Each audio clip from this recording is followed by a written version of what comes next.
జిల్లా వెంకటాపురం మండల కేంద్రంలోని రైతు వేదికలో భూభారతి ఆర్ఓఆర్ చట్టం గురించి జిల్లా కలెక్టర్ దివాకర్ టీఎస్ రైతులకు శుక్రవారం అవగాహన సదస్సు నిర్వహించారు. రైతులు భూములకు సంబంధించిన పాస్ పుస్తకాల్లో పొరపాట్లు జరిగినప్పుడు సవరించడానికి భూభారతి చట్టంలో అవకాశం ఉందని, దీర్ఘకాలిక భూ సమస్యలను శాశ్వతంగా పరిష్కరించడానికి భూభారతి ఎంతగానో దోహదపడుతుందని, కొత్త చట్టం ద్వారా లావాదేవీల సేవలు, రిజిస్ట్రేషన్, మ్యుటేషన్, ఆర్ఓఆర్ మార్పులు, చేర్పులు, సాదా బైనామాలు వంటి సేవలు సులభంతరంగా అవుతాయని తెలిపారు.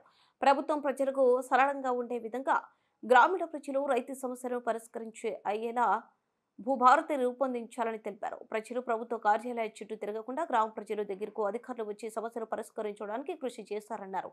ఈ కార్యక్రమంలో ముఖ్య అతిథులుగా విచ్చేసిన స్థానిక భద్రాచలం నియోజకవర్గ ఎమ్మెల్యే తెల్ల వెంకటరావు చేతుల మీదుగా చెక్కులు పంపిణీ చేశారు. ఈ కార్యక్రమంలో మండల అధికారులు మరియు నాయకులు, కాంగ్రెస్ యూత్ నాయకులు మరియు ప్రజాప్రతినిధులు పాల్గొన్నారు. వారసత్వంగా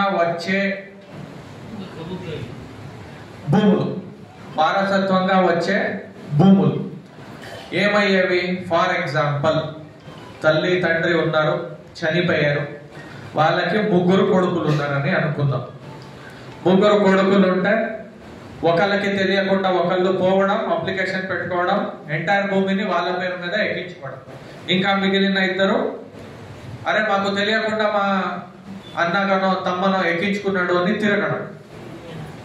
అవునా కాదా? ఇట్లాంటి సమస్యలు అయ్యాయి. కానీ ఇక మీద నుంచి ఇట్లాంటి సమస్యలు ఉండవు. ఎందుకు అంటే వారసత్వంగా వచ్చిన భూములకి ఎవ్వరు అప్లికేషన్ పెట్టుకున్నా తహసీల్దార్ గారు వాళ్ళ ఇంటికి వెళ్ళడం జరుగుతుంది, ఎంక్వైరీ చేయడం జరుగుతుంది. వీళ్ళకి ఎంతమంది పిల్లలు, ఎంతమంది కొడుకులు, ఎంతమంది కూతుర్లు, వీళ్ళు ఎక్కడెక్కడ ఉంటున్నారు, వీళ్ళకి ఎంత ఆస్తి ఉంది, ప్రతి ఒక్కటి రికార్డ్ చేయడం జరుగుతుంది. స్థానికంగా కూడా ఇన్ఫర్మేషన్ తీసుకోవడం జరుగుతుంది.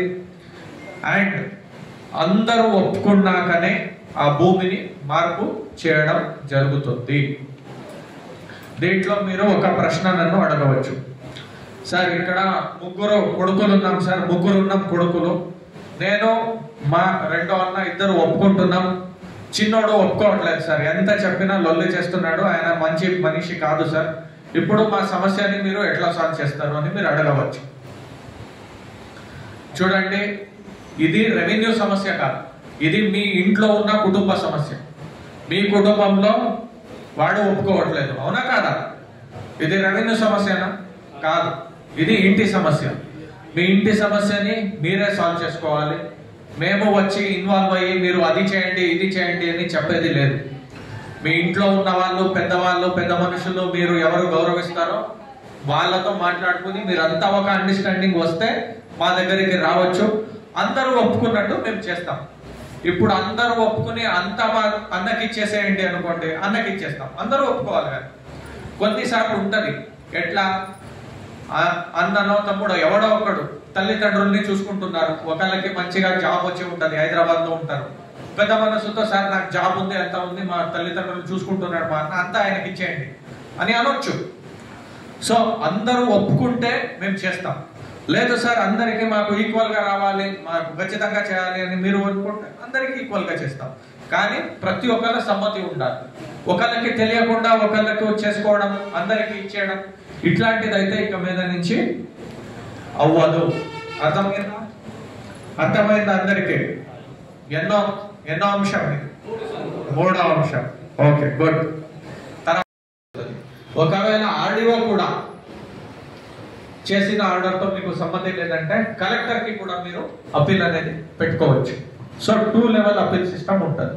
ఓకే, ఒకవేళ కొన్ని తహసీల్దార్లో చేసేది ఉంటుంది, ఒకటి డైరెక్ట్ ఆర్డీఓ చేసేది ఉంటుంది.